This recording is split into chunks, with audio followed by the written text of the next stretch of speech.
Day 233, Jeremiah 10 through 11, Ezekiel 40, and Proverbs 15, verses 5 through 8.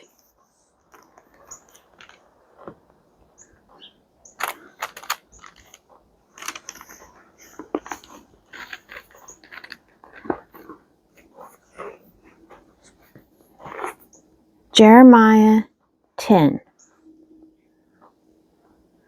Idolatry has brought ruin on Israel.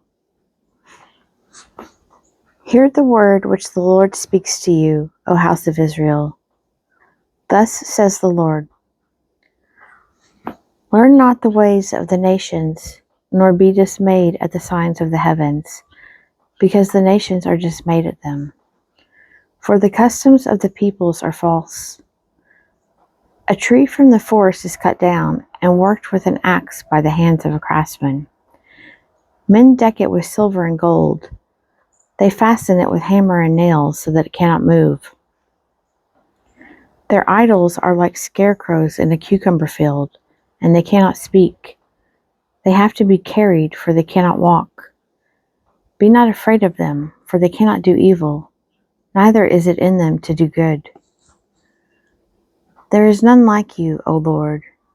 You are great, and your name is great in might. Who would not fear you, O King of the nations? For this is your due.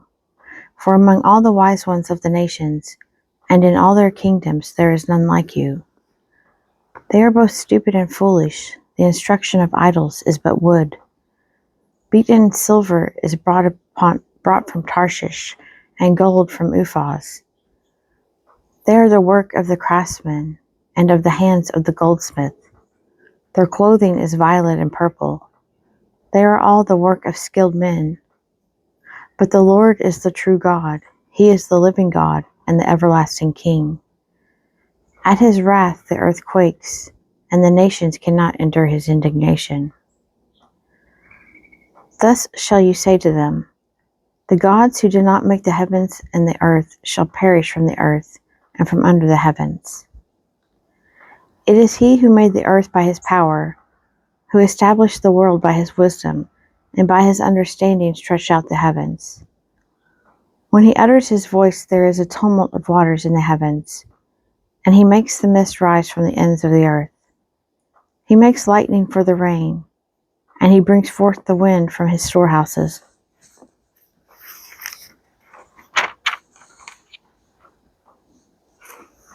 Every man is stupid and without knowledge. Every goldsmith is put to shame by his idols. For his images are false, and there is no breath in them. They are worthless, a work of delusion. At the time of their punishment they shall perish. Not like these is he who is the portion of Jacob, for he is the one who formed all things, and Israel is the tribe of his inheritance. The Lord of hosts is his name. Gather up your bundle from the ground, O you who dwell under siege. For thus says the Lord, behold, I am slinging out the inhabitants of the land at this time, and I will bring distress on them, that they may feel it. Woe is me because of my hurt. My wound is grievous. But I said, truly this is an affliction, and I must bear it. My tent is destroyed, and all my cords are broken. My children have gone from me, and they are not. There is no one to spread my tent again, and to set up my curtains. For the shepherds are stupid, and do not inquire of the Lord. Therefore they have not prospered, and all their flock is scattered. Listen, a rumor, behold, it comes, a great commotion out of the north country, to make the cities of Judah a desolation, a lair of jackals. I know, O Lord, that the way of man is not in himself, that it is not in man who walks to direct his steps. Correct me, O Lord, but in just measure, not in your anger, lest you bring me to nothing. Pour out your wrath upon the nations that know you not, and upon the peoples that call not on your name. For they have devoured Jacob, they have devoured him and consumed him, and have laid waste his habitation. Israel and Judah have broken the covenant. Jeremiah 11. The word that came to Jeremiah from the Lord. Hear the words of this covenant, and speak to the men of Judah and the inhabitants of Jerusalem. You shall say to them, Thus says the Lord, the God of Israel. Cursed be the man who does not heed the words of this covenant, which I commanded your fathers when I brought them out of the land of Egypt, from the iron furnace, saying, Listen to my voice, and do all that I command you. So shall you be my people, and I will be your God, that I may perform the oath which I swore to your fathers, to give them a land flowing with milk and honey, as at this day. Then I answered, So be it, Lord. And the Lord said to me, Proclaim all these words in the cities of Judah and in the streets of Jerusalem. Hear the words of this covenant and do them. For I solemnly warned your fathers when I brought them up out of the land of Egypt, warning them persistently, even to this day, saying, Obey my voice. Yet they did not obey or incline their ear, but everyone walked in the stubbornness of his evil heart. Therefore I brought upon them all the words of this covenant, which I commanded them to do, but they did not. Again the Lord said to me, There is revolt among the men of Judah and the inhabitants of Jerusalem. They have turned back to the iniquities of their forefathers, who refused to hear my words. They have gone after other gods to serve them. The house of Israel and the house of Judah have broken my covenant, which I made with their fathers. Therefore, thus says the Lord, Behold, I am bringing evil upon them which they cannot escape. Though they cry to me, I will not listen to them. Then the cities of Judah and the inhabitants of Jerusalem will go and cry to the gods to whom they burn incense. But they cannot save them in the time of their trouble. For your gods have become as many as your cities, O Judah, and as many as the streets of Jerusalem are the altars you have set up to shame, altars to burn incense to Baal. Therefore, do not pray for this people, or lift up a cry or prayer on their behalf, for I will not listen when they call to me in the time of their trouble. What right has my beloved in my house, when she has done vile deeds? Can vows and sacrificial flesh avert your doom? Can you then exult? The Lord once called you a green olive tree, fair with excellent fruit, but with the roar of a great tempest he will set fire to it, and its branches will be consumed. The Lord of hosts, who planted you, has pronounced evil against you, because of the evil which the house of Israel and the house of Judah have done, provoking me to anger by burning incense to Baal. The Lord made it known to me, and I knew. Then you showed me their evil deeds. But I was like a gentle lamb led to the slaughter. I did not know it was against me they devised schemes, saying, Let us destroy the tree with its fruit. Let us cut him off from the land of the living, that his name be remembered no more. But, O Lord of hosts, who judge righteously, who test the heart and the mind, let me see your vengeance upon them, for to you have I committed my cause. Therefore, thus says the Lord concerning the men of Anathoth, who seek your life and say, Do not prophesy in the name of the Lord, or you will die by our hand. Therefore, thus says the Lord of hosts, Behold, I will punish them. The young men shall die by the sword. Their sons and their daughters shall die by famine, and none of them shall be left. For I will bring evil upon the men of Anathoth, the year of their punishment.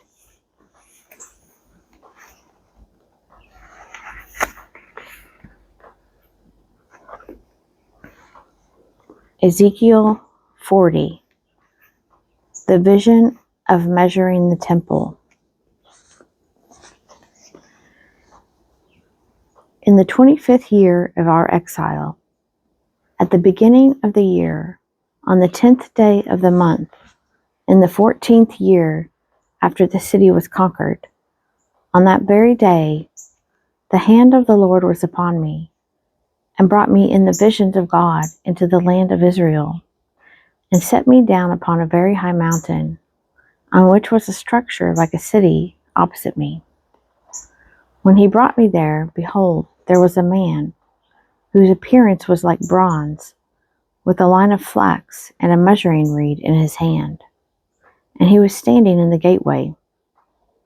And the man said to me, Son of man, look with your eyes, and hear with your ears, and set your mind upon all that I shall show you. For you were brought here in order that I might show it to you. Declare all that you see to the house of Israel. And behold, there was a wall all around the outside of the temple area, and the length of the measuring reed in the man's hand was 6 long cubits, each being a cubit and a handbreadth in length. So he measured the thickness of the wall, 1 reed, and the height 1 reed. Then he went into the gateway facing east, going up its steps, and measured the threshold of the gate, 1 reed deep, and the side rooms, 1 reed long and 1 reed broad, and the space between the side rooms, 5 cubits, and the threshold of the gate by the vestibule of the gate, at the inner end, 1 reed. Then he measured the vestibule of the gateway, 8 cubits, and its jambs, 2 cubits. And the vestibule of the gate was at the inner end. And there were 3 side rooms on either side of the east gate. The 3 were of the same size, and the jambs on either side were of the same size. Then he measured the breadth of the opening of the gateway, 10 cubits, and the breadth of the gateway 13 cubits. There was a barrier before the side rooms, 1 cubit on either side, and the side rooms were 6 cubits on either side. Then he measured the gate from the back of the one side room to the back of the other, a breadth of 25 cubits from door to door. He measured also the vestibule, 20 cubits, and round about the vestibule of the gateway was the court. From the front of the gate at the entrance to the end of the inner vestibule of the gate was 50 cubits. And the gateway had windows round about, narrowing inwards into their jambs in the side rooms, and likewise the vestibule had windows round about inside, and on the jambs were palm trees. Then he brought me into the outer court, and behold, there were chambers and a pavement round about the court, 30 chambers fronted on the pavement, and the pavement ran along the side of the gates, corresponding to the length of the gates. This was the lower pavement. Then he measured the distance from the inner front of the lower gate to the outer front of the inner court, 100 cubits. Then he went before me to the north, and behold, there was a gate, which faced toward the north, belonging to the outer court. He measured its length and its breadth, its side rooms, 3 on either side, and its jambs and its vestibule were of the same size as those of the first gate. Its length was 50 cubits, and its breadth 25 cubits. And its windows, its vestibule, and its palm trees were of the same size as those of the gate which faced toward the east, and 7 steps led up to it. And its vestibule was on the inside. And opposite the gate on the north, as on the east, was a gate to the inner court. And he measured from gate to gate 100 cubits. And he led me toward the south, and behold, there was a gate on the south, and he measured its jambs and its vestibule. They had the same size as the others. And there were windows round about in it, and in its vestibule, like the windows of the others. Its length was 50 cubits, and its breadth 25 cubits. And there were 7 steps leading up to it, and its vestibule was on the inside, and it had palm trees on its jambs, 1 on either side. And there was a gate on the south of the inner court, and he measured from gate to gate toward the south 100 cubits.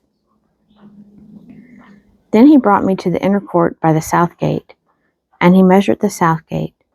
It was of the same size as the others. Its side rooms, its jambs, and its vestibule were of the same size as the others. And there were windows round about in it, and its vestibule. Its length was 50 cubits, and its breadth 25 cubits. And there were vestibules round about, 25 cubits long, and 5 cubits broad. Its vestibule faced the outer court, and palm trees were on its jambs, and its stairway had 8 steps. Then he brought me to the inner court on the east side, and he measured the gate. It was of the same size as the others. Its side rooms, its jambs, and its vestibule were of the same size as the others. And there were windows round about in it, in its vestibule. Its length was 50 cubits, and its breadth 25 cubits. Its vestibule faced the outer court, and it had palm trees on its jambs, one on either side. And its stairway had 8 steps. Then he brought me to the north gate, and he measured it. It had the same size as the others. Its side rooms, its jambs, and its vestibule were of the same size as the others, and it had windows round about. Its length was 50 cubits, and its breadth 25 cubits. Its vestibule faced the outer court, and it had palm trees on its jambs, one on either side, and its stairway had 8 steps. There was a chamber with its door in the vestibule of the gate, where the burnt offering was to be washed. And in the vestibule of the gate were 2 tables on either side, on which the burnt offering and the sin offering and the guilt offering were to be slaughtered. And on the outside of the vestibule at the entrance of the north gate were 2 tables, and on the other side of the vestibule of the gate were 2 tables. 4 tables were on the inside, and 4 tables on the outside of the side of the gate. 8 tables, on which the sacrifices were to be slaughtered. And there were also 4 tables of hewn stone for the burnt offering, 1.5 cubits long, and 1.5 cubits broad, and 1 cubit high, on which the instruments were to be laid with which the burnt offerings and the sacrifices were slaughtered. And hooks, a handbreadth long, were fastened round about within. And on the tables the flesh of the offering was to be laid.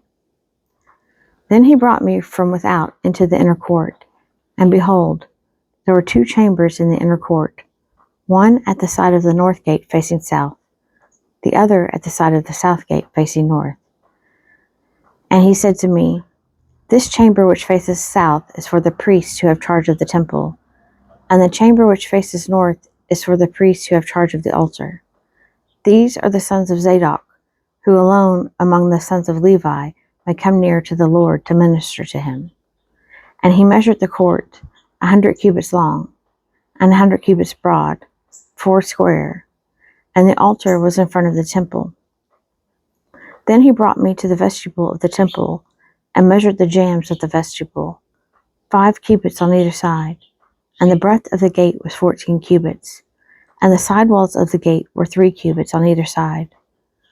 The length of the vestibule was 20 cubits, and the breadth 12 cubits, and 10 steps led up to it, and there were pillars beside the jambs on either side.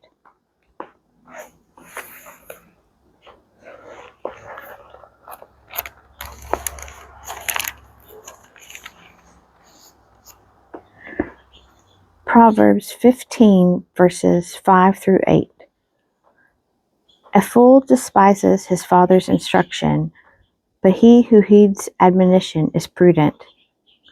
In the house of the righteous there is much treasure, but trouble befalls the income of the wicked. The lips of the wise spread knowledge, not so the minds of fools. The sacrifice of the wicked is an abomination to the Lord, but the prayer of the upright is his delight.